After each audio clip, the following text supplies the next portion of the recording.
reminded you here every morning at this press conference throughout the shutdown, Republicans have not just been talking about reducing costs and fraud and abuse in so many areas and in health care. We've been actually passing new laws to accomplish that urgent mission for the people, and we will continue to do so. So here's where we are by way of schedule, just so you know, you're following. And if you're not at home, if you're waking up to this good news this morning, the Senate's vote late last night of 60 to 40 opens the door now.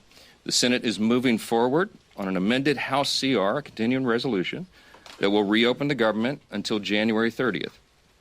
Added to that are provisions to fully fund SNAP provisions through the end of the next fiscal year, which is September 2026, guaranteed back pay for all federal workers who have been made to endure these hardships over the last several weeks. And it also includes passage of 3 appropriations bills, which we're grateful to be moving through the process. That is the Military Construction Veterans Affairs bill, it's the Agriculture bill, and the Legislative Branch bill. The Senate will be back in session this morning to finish their job, and we're certainly praying that they do.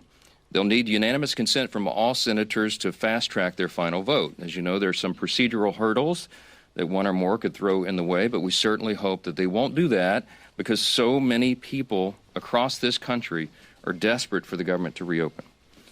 At the very moment that they do that final vote, I will call all House members to return to Washington as quickly as possible. We'll give a 36-hour formal and official notice so that we can vote as soon as possible to pass the amended CR bill and get it to the president's desk. As you all know, and he said as recently as last night, I was with him, and he told the press, he said, we want to get the government open. He's very anxious to get the government reopened and to end the Schumer shutdown. We all are.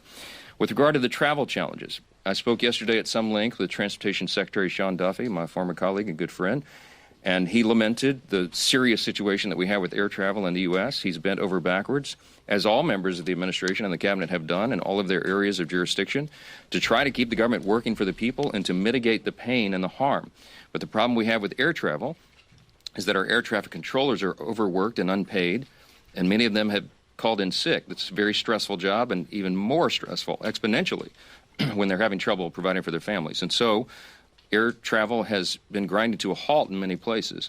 And as of Sunday, nearly half of all domestic flights and U.S. flights were either canceled or delayed. And it's a very serious situation. So I'm saying that by way of reminder. I'm stating the obvious to all my colleagues, Republicans and Democrats in the House. You need to begin right now returning to the Hill. We have to do this as quickly as possible.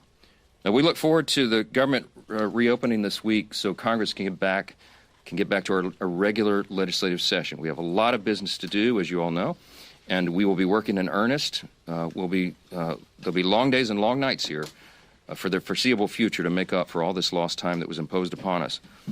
I want to close with something that's important. I think it's important to say that this is genuine. I mean this sincerely. We applaud the 7 Senate Democrats and 1 independent senator who did the right thing. They decided to put principle over their personal politics. And my urgent plea of all my colleagues in the House, and that means every Democrat in the House, is to think carefully, pray, and finally do the right thing and help us to bring an end to the pain of the American people. This has gone on too long. Too many people have suffered, and it's long overdue. That's the update I wanted to give you this morning. There are probably lots of questions, but I'm going to get a lot of my own questions answered later today, so stay tuned for more. Thanks so much. You're